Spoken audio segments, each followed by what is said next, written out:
بسم اللہ الرحمن الرحیم صلی اللہ علیہ وسلم یا رسول اللہ صلی اللہ علیہ وسلم۔ ہم نکاح کے حوالے سے کچھ باتیں سن رہے تھے کہ نکاح کے بعد جو مسائل گھروں میں عام طور پر پیش آتے ہیں ان کا حل یہی ہے کہ اگر بیوی شوہر کی ماں کو عزت دینا شروع کر دے، اپنی ماں سمجھنے لگے، اور ماں شوہر کی بیوی کو اپنی بہو کے بجائے اگر بیٹی سمجھنے لگے تو بڑے بڑے مسائل آسانی کے ساتھ حل ہو سکتے ہیں۔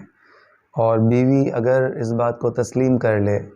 کہ الرجال قوامون علی النساء، کہ مرد کو عورت پر حاکم مقرر کیا گیا ہے، وہ میرا افسر ہے، اگر اس بات کو وہ دل سے مان لے قرآن کے اس حکم کو،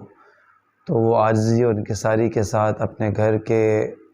مرد کو بھی جیت سکتی ہے اور اپنے گھر والوں کو سب کو جیت سکتی ہے، صرف قرآن کے اس قانون پر عمل کرتے ہوئے کہ یہ میرا افسر ہے۔ آپ کو پتہ ہے خاوند کو مجازی خدا کہا جاتا ہے۔ جس طرح بندہ خدا کے سامنے عاجزی و انکساری کرتا ہے، اپنا سر، اپنی پیشانی زمین پر رکھ کر، اپنی ناک زمین پر رگڑ کر انسان اپنے بے بس ہونے کا، اپنے کمتر ہونے کا، کچھ بھی نہ ہونے کا اعتراف کرتا ہے اور کہتا ہے سبحان ربی الاعلی، کہ پاک ہے میرا رب سب سے برتر۔ اسی جذبے کے تحت اگر عورت اپنے شوہر کو مجازی خدا، یعنی کہ مجازی خدا اگر سمجھے اور عاجزی اور انکساری کا وہی درجہ اگر اپنے دل میں وہ رکھے کہ اپنے شوہر کے سامنے وہ اپنی حیثیت کو بالکل زیرو کر کے رکھے، اگر وہ عاجزی اور انکساری سے اپنے بازو بچھا کر رکھے، تو جس طرح رب تعالیٰ اپنی بارگاہ میں جھکنے والوں کو عزت اور سربلندی سے نوازتا ہے، اسی طرح یقین کر لیجئے کہ وہ شوہر جس کی بیوی اس کے آگے اپنے بازو ادب کے ساتھ، اپنی پلکیں ادب کے ساتھ، اپنی زبان ادب اور انکساری کے ساتھ رکھتی ہے، تو یقین کریں کہ اس کا شوہر بھی اسے اپنے دل میں اتنی ہی عزت اور مان دے گا، بلکہ اپنی پلکوں پر بٹھا کر رکھے گا۔ بس فرق یہ ہے کہ ہمارے یہاں معاشرے کا مزاج ایسا ہے اور سوشل میڈیا پر اس چیز کو پروموٹ کیا جا رہا ہے باقاعدہ پروگرام کے تحت، اسی لیے ہم سوشل میڈیا کے پلیٹ فارم کو استعمال کرتے ہوئے اس طرف لا رہے ہیں ان باتوں کو کہ جب برائی پھیلائی جا رہی ہے تو اچھائی بھی پھیلنی چاہیے، اچھائی بھی پھیلائی جانی چاہیے، ہر انسان اپنے اپنے طور پر اس میں حصہ ڈالے۔ تو بہرحال معاشرے میں یہ مزاج پیدا کیا جا رہا ہے کہ عورت کے ذہن میں یہ بات ڈالی جا رہی ہے کہ تم بالکل بھی مرد سے کمتر نہیں ہو، تم مرد کے شانہ بشانہ ہو،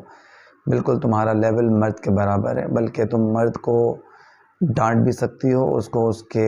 اوقات بھی یاد دلا سکتی ہو، اسے اس کا آئینہ بھی دکھا سکتی ہو۔ یہ ساری باتیں پروموٹ کی جا رہی ہیں سوشل میڈیا کے مختلف چینلز پر، پلیٹ فارمز پر، لیکن قرآن نے جو بات فرمائی وہ بڑا ڈیفینیٹ ہے، الرجال قوامون علی النساء۔ اچھا، مرد حاکم ہے عورت پر، اس کا مطلب یہ نہیں ہے کہ مرد جس طرح چاہے حکومت کرے، نہیں، حاکم کو حکمت کے ساتھ، دانائی کے ساتھ، سمجھداری کے ساتھ حکومت کرنی ہوتی ہے، جبھی وہ ملک چلا سکتا ہے۔ اسی طرح مرد بھی اگر حکمت اور دانائی کے ساتھ عورت پر اور گھر پر حکومت کرے گا تو ہی وہ اپنی بیوی کے دل میں جگہ بنا سکے گا اور اپنے گھر میں مقام پیدا کر سکے گا۔ میں اکثر مسجد کے منبر پر اکثر یہ بات میں عرض کرتا ہوں کہ ہم یہ سمجھتے ہیں کہ ہمارے گھر میں آتے ہی ہماری بیوی سہم جاتی ہے، ہمارے بچے دوڑ کر بھاگ جاتے ہیں، تو ہم سمجھتے ہیں کہ ہم بہت بڑے مرس ہیں، دیکھ میرے گھر میں جاتے ہی میرے بچے وہاں چلے جاتے ہیں، میری بیوی وہاں چلی جاتی ہے، کتنا روب ہے میرے گھر میں، میرا گھر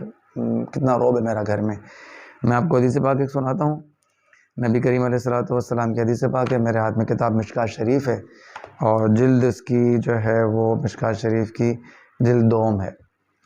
اور میں آپ کو حدیث پاک اس میں سناتا ہوں جس میں نبی کریم علیہ الصلوۃ والسلام کی ایک بہت پیاری حدیث ارشاد فرمائی نبی کریم علیہ الصلوۃ والسلام نے، قال رسول اللہ صلی اللہ علیہ وسلم خیرکم خیرکم لأہلہ وانا خیرکم لأہلی۔ نبی کریم علیہ الصلوۃ والسلام نے ارشاد فرمایا، تم میں سے اچھا وہ ہے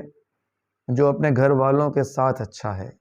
اور میں اپنے گھر والوں کے ساتھ اچھا سلوک کرتا ہوں۔ رواہ الترمذی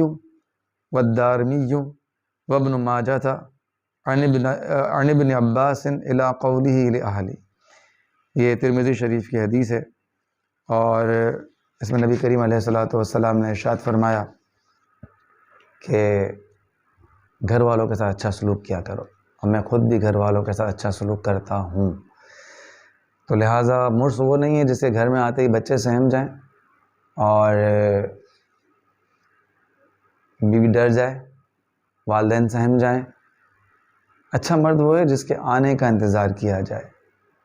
لیکن ہم جس طرح انٹری مارتے ہیں گھر کے اندر اور سمجھتے ہیں کہ میرا بہت روب ہے، دبدبہ ہے، تو جناب والا ہمارے جانے کا انتظار کرتے ہوں گے لوگ کہ کب جائے تو سکون ہو گھر میں۔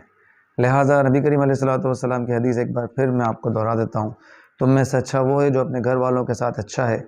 اور میں اپنے گھر والوں کے ساتھ اچھا سلوک کرتا ہوں۔ یہ ضروری نہیں ہے کہ آپ بیگم کو بہت زیادہ ڈانٹ کر، ڈپٹ کر، روب میں رکھ کر ہی آپ اچھے شوہر کہلائیں گے۔ سنیے نبی کریم علیہ الصلوۃ والسلام سیدنا عائشہ صدیقہ رضی اللہ تعالی عنہا کے ساتھ کس طرح معاملات کیا کرتے تھے۔ نبی کریم علیہ الصلوۃ والسلام حضرت عائشہ صدیقہ رضی اللہ تعالی عنہا کے ساتھ خوش مزاجی بھی فرمایا کرتے تھے، اور حضرت عائشہ صدیقہ رضی اللہ تعالی عنہا فرماتی ہیں ان عائشہ انہا کانت مع رسول اللہ صلی اللہ علیہ وسلم فی سفر قالت فسبقته على رجلی فلما حملت اللحم سابقته فسبقنی قال هذه بتلك السبقة رواہ ابو داود۔ حضرت عائشہ صدیقہ رضی اللہ تعالی عنہ سے روایت ہے کہ ایک سفر میں وہ رسول اللہ علیہ الصلوۃ والسلام کے ساتھ تھی۔ انہوں نے فرمایا کہ میں نے آپ کے ساتھ دوڑ لگائی تو میں آگے نکل گئی، جب میرا جسم بھاری ہو گیا اور پھر دوبارہ دوڑ لگائی تو آپ مجھ سے آگے نکل گئے، اور نبی کریم علیہ الصلوۃ والسلام نے فرمایا یہ تمہاری پہلی سبقت کا بدلہ ہو گیا۔ مفہوم یہ حدیث پاک کا کہ ایک سفر میں سیدہ عائشہ صدیقہ رضی اللہ تعالیٰ عنہ اور نبی کریم علیہ الصلوۃ والسلام جا رہے تھے، تو حضرت عائشہ صدیقہ رضی اللہ تعالیٰ عنہ اور نبی کریم علیہ الصلوۃ والسلام میں بات چیت ہوئی کہ چلو ہم دوڑ لگاتے ہیں۔ ریسنگ لگائی گئی، جب ریس ہوئی تو سیدہ عائشہ صدیقہ رضی اللہ تعالیٰ عنہ جیت گئیں، سرکار علیہ الصلوۃ والسلام پیچھے رہ گئے، یقیناً دانستہ حضرت عائشہ صدیقہ رضی اللہ تعالیٰ عنہ کو خوش کرنے کے لیے، واللہ ورسولہ عالم۔ پھر دوبارہ ایک بار یہی واقعہ پیش آیا، تو اس وقت سیدہ عائشہ صدیقہ رضی اللہ تعالیٰ عنہ کا جسم مبارک تھوڑا بھاری ہو چکا تھا۔ اب دوبارہ جب دوڑ لگائی، دوبارہ جب ریسنگ کی، تو اب کی بار نبی کریم علیہ الصلوۃ والسلام تھوڑا تیز دوڑے اور حضرت عائشہ صدیقہ رضی اللہ تعالیٰ عنہ سے آگے نکل گئے، اور پھر فرمایا کہ ہذہ بتلک السبقۃ، کہ یہ اس پچھلی جو آپ سبقت لے گئی تھی مجھ سے، یہ اس کا بدلہ ہو گیا، آج میں آپ سے سبقت لے گیا، آج میں جیت گیا۔ یہ معاملات بھی ہیں نبی کریم علیہ الصلوۃ والسلام کے حیات طیبہ میں، جس پر عمل کر کے ہم اپنے گھر کے ماحول کو بہترین کر سکتے ہیں، بہتر نہیں بہترین کر سکتے ہیں۔ تو ایک روایت ہم نے یہ بھی پڑھی، غالباً اس کتاب میں ہوگی، میں انشاءاللہ ڈھونڈ کر پھر روایت کے ساتھ آپ کو بیان کروں گا، کہ جس جگہ سے سیدہ عائشہ صدیقہ رضی اللہ تعالی عنہ کوزے پر ہونٹ رکھ کر پانی پیا کرتی تھیں، اسی جگہ سے نبی کریم علیہ الصلوۃ والسلام ہونٹ رکھ کر پانی پیا کرتے تھے۔ یہ معاملات بھی نبی کریم علیہ الصلوۃ والسلام کی حیات طیبہ میں ہیں۔ تو لہٰذا ہم اپنی زندگی کو نکاح کے بعد اس طرح بھی خوشگوار بنا سکتے ہیں۔ اور آخری حدیث پاک میں آپ کو یہ سنا دوں جس سے آپ کو یہ بات کلیئر ہو جائے گی۔ دیکھیں یہ حدیث پاک یہاں نظروں سے گزری الحمدللہ، یہ میں آپ کو سنا دوں۔ ابو ہریرہ رضی اللہ تعالیٰ عنہ سے روایت ہے کہ رسول اللہ علیہ الصلوۃ والسلام نے فرمایا اگر میں کسی کو دوسرے کے لیے سجدہ کرنے کا حکم دیتا تو عورت کو حکم دیتا کہ وہ اپنے خاوند کو سجدہ کرے۔ یہ مقام نبی کریم علیہ الصلوۃ والسلام نے خاوند کا مقرر کیا ہے عورت کے لیے، کہ عورت کو اگر حکم ہوتا کہ کوئی مرد، کوئی بندہ کسی بندے کو سجدہ کرنے کا اگر حکم ہوتا تو سرکار عورت کو حکم دیتے کہ وہ مرد کے آگے سجدہ ریز ہو جائے، اپنی آئیڈینٹیٹی کو، اپنی شناخت کو، اپنی ایگو کو، اپنی انا کو، اپنی میں کو، اپنے نفس کو شوہر کے آگے قربان کر دے۔ جو آپ کہہ رہے ہیں وہ صحیح ہے، جو آپ کہہ رہے ہیں وہ ٹھیک ہے، لبیک، جیسا آپ کہتے ہیں ویسا میں کروں گی۔ ابھی ریسنٹلی کئی بہنوں کی کالز آئیں میرے پاس اور وہ اتنی ڈسٹرب تھیں اپنے ازدواجی معاملات کے حوالے سے کہ وہ کہہ رہے ہیں بھائی کو ایسا تعویذ دیجیے کہ جس سے ہمارے گھر کی علیحدگی ہو جائے، مجھے طلاق مل جائے اور میں اپنے گھر چلا جاؤں، میں بیزار ہوں اس مرض سے۔ تو الحمدللہ کہ اللہ محمود میاں قادری برکاتہ علیہ رحمہ کی تربیت کے طفیل ان بہنوں کو یہی عرض کی کہ بہن کوئی اتنا بڑا ایشو نہیں ہے،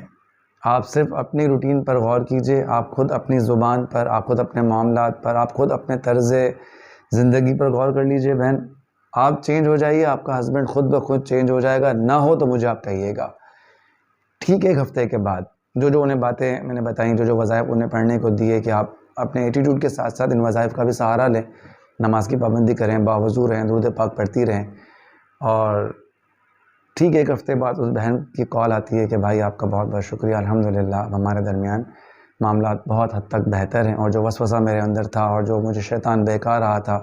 کہ مجھے ڈائیورس لے لینی چاہیے، مجھے الگ ہو جانا چاہیے، الحمدللہ آج میں مطمئن ہوں، اور میں نے آئیڈینٹیفائی کر لیا کہ میں خود غلطی پر تھی، میں خود جو ہے وہ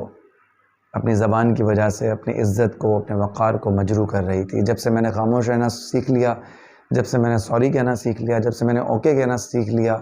جب سے میں نے تھینک یو کہنا سیکھ لیا، جب سے میں نے مسکرا کر دیکھنا شروع کر دیا اپنے شوہر کو، میرا شوہر واقعی بالکل چینج ہو گیا۔ تو بات ساری یہی ہے کہ بہت مصلحت کے ساتھ، بہت حکمت و دانائی کے ساتھ ہمیں اپنی ازدواجی زندگی کو لے کر چلنا ہے، اور اسی میں جو ہے ہماری عافیت ہے۔ اور آخری بات ان شوہروں کے لیے جو یہ سمجھتے ہیں کہ ہم اپنی ذہانت اور حکمت دانائی کے ساتھ اپنی بیوی کو ہم بالکل سیدھا کر سکتے ہیں، بالکل سدھار سکتے ہیں، تو یہ حدیث پاک بھی سن لیجئے کہ رسول اللہ علیہ السلام نے فرمایا عورتوں کے بارے میں نیکی کی وصیت قبول کرو، کیونکہ وہ پسلی سے پیدا ہوئی ہیں، اور پسلی میں اوپر والا حصہ ٹیڑھا ہوتا ہے، اگر اسے سیدھا کرنے چلو گے تو اسے توڑ ڈالو گے، اور اسے چھوڑے رہو گے تو ہمیشہ ٹیڑھی رہے گی، لہٰذا وصیت مانو۔ انہی سے روایت ہے کہ رسول اللہ علیہ السلام نے فرمایا بے شک عورت پسلی سے پیدا کی گئی ہے، لہٰذا تمہارے لیے کبھی سیدھی نہیں ہوگی، اگر تم اس سے فائدہ اٹھا سکتے ہو تو اس سے اور اس کی کجی سے فائدہ اٹھاؤ، اگر اسے سیدھا کرنا چاہو گے تو توڑ ڈالو گے، اور اس کا توڑنا طلاق ہے، لہٰذا اپنے حسن اخلاق سے کوشش کیجئے معاملات بہتر رہیں، کبھی کبھار اونچ نیچ ہو جائے اگنور کیجئے، درگزر کیجئے، معاف کر دیجئے، خوش رہیے، خوش رکھیے۔ اللہ تعالی ہم سب کو دین دنیا کی نعمتوں سے مالا مال فرمائے۔ السلام علیکم۔